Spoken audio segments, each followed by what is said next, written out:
ये निर्णायक घड़ी है। 25 तारीख को मतदान होगा।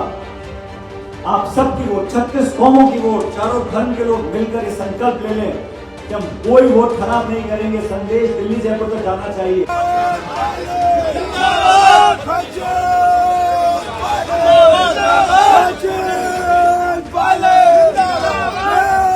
बीजेपी के अंदर मुझे लग रहा है कि 5 साल तो निष्क्रिय रहे।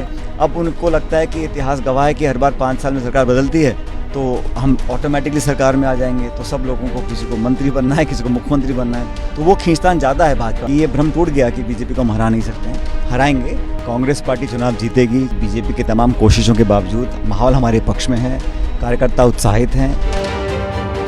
सचिन पायलट ड्राइविंग सीट पर हैं और प्रचार का कारवां तूफानी रफ्तार से आगे बढ़ रहा है।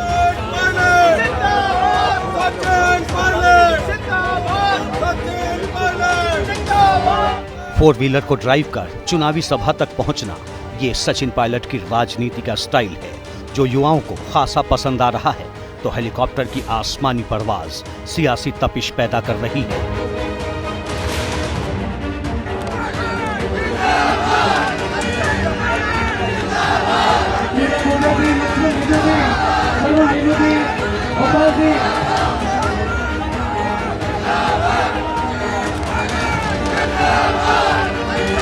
वैसे तो कई बड़े सियासी सूरमा मरुधरा के सियासी समर में ताल ठोक रहे हैं, लेकिन सत्ता के इस संग्राम में सचिन पायलट का चेहरा राजनीति के केंद्र में है।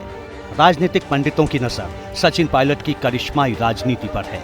ऐसा इसलिए भी क्योंकि सचिन पायलट 2018 में प्रदेश अध्यक्ष के पद पर रहते हुए कांग्रेस के लिए सत्ता का रास्ता तैयार कर चुके हैं और अब राजस्थान में लगातार दूसरी बार कांग्रेस की सरकार बनने का दावा कर रहे हैं।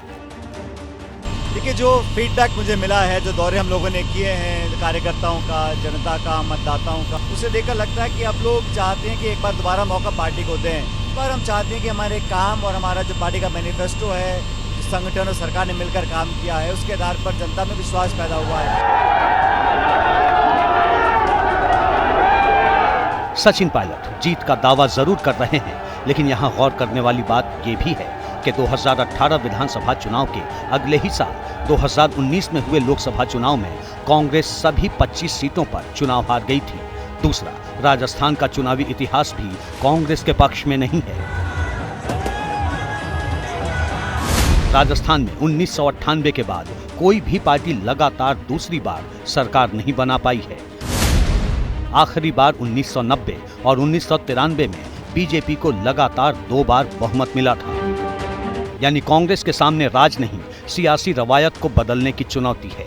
इसके साथ ही पूरी ताकत के साथ चुनावी मैदान में ताल ठोक रही बीजेपी से भी 2-2 हाथ करने हैं, जो राजस्थान के चुनावी रिवाज और अशोक गहलोत के नेतृत्व वाली कांग्रेस सरकार के खिलाफ एंटी इनकम्बेंसी को जीत की गारंटी मानकर चल रही है।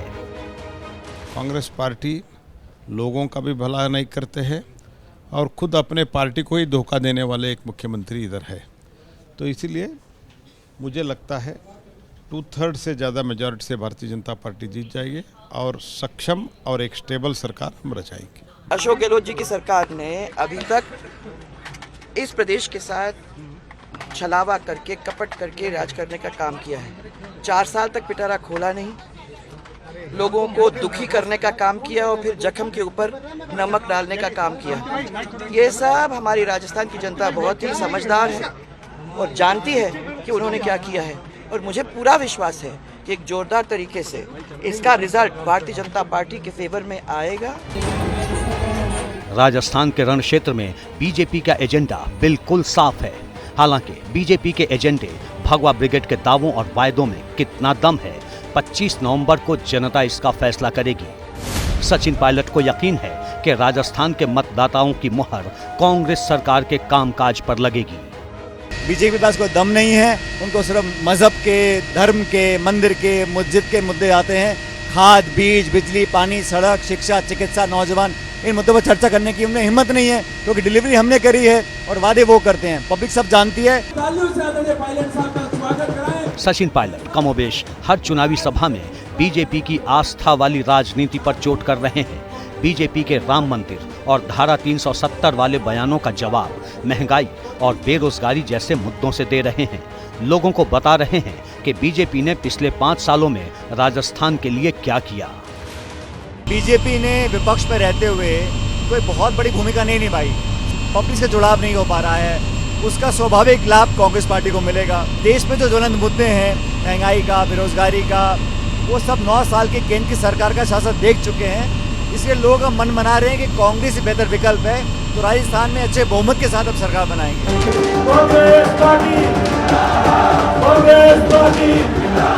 कांग्रेस ने सचिन पायलट को टोंक विधानसभा सीट से प्रत्याशी बनाया है, जहां से वो अपना नामांकन भी दाखिल कर चुके हैं और अब वो हाथ के निशान वाली कांग्रेसी सेना के महारथियों को बढ़त दिलाने के मिशन पर निकल चुके हैं।